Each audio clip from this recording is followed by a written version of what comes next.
we're local. We're about as local as you can get. We're not just a company that has come in and tried to establish themselves as a local company, but we've been here and we'll be here. Yeah, no doubt. Well, to that point of just kind of, great granddad starting everything, what are the stories that you were told then as a kid about like great granddad stories and your family stories? And I'm sure there's some beauties in there. Yeah, he was, he was one of 10 kids in Mississippi on a cotton farm. And when he was 18, he decided to go out and join his brother who had moved to Abilene, Texas, and who had a little jewelry and watch repair shop. And so he kind of learned the watch repair business and retail a little bit. And this is back in the late 1880s and early 90s. And he kept hearing of the opportunity up in Indian Territory, which is now Oklahoma. Yeah. It was Indian Territory then, and he finally decided he'd go give it a shot to make his fortune up there, and took his savings of $50 or so and got on the train with his watch workbench, and he was heading to Chickasha. He liked the sound of that. Thought that sounded like a pretty neat place. And got to Purcell, where he was supposed to change trains, and realized he lost his wallet.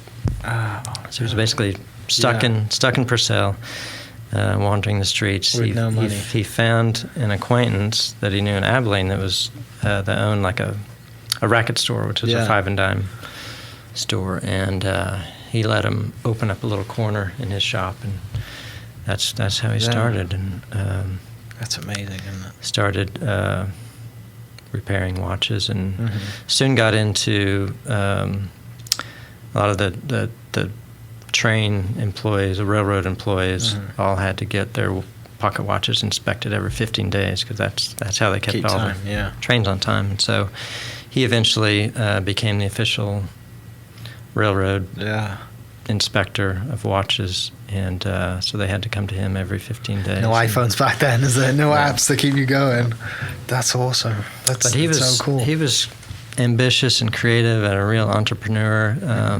He actually tried a lot of other side businesses that weren't successful. And I've read some of the things that he's written in his old age about all the hardships that he had from I think in the teens, he bought a piano store in Oklahoma City, and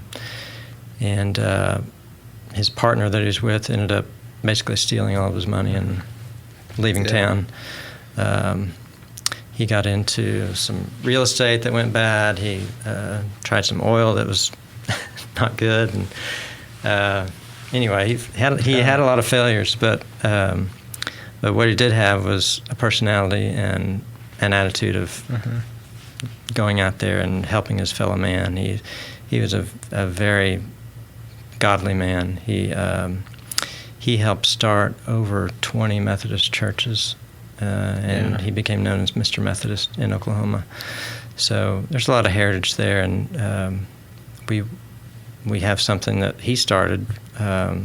This was 60 or 70 years ago, called our church coupon, and we still do today. If someone at the counter when they buy something, if they ask for a church coupon, we'll give 3% of their purchase price to the church of their choice, and so we accumulate these so every 6 months we send checks to 125, 150 churches around the area. Oh, that's amazing. So good. Such a legacy.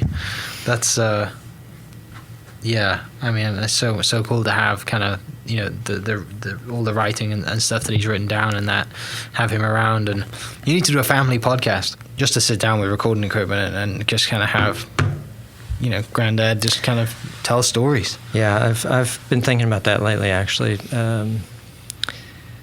Sitting down with my father to tell some stories, because my memory is not great, and so some of the stories that he has that I don't know of would be nice to have on record. My great grandfather, when he lived to be 94, and when he taught Sunday school till he was 92 at least.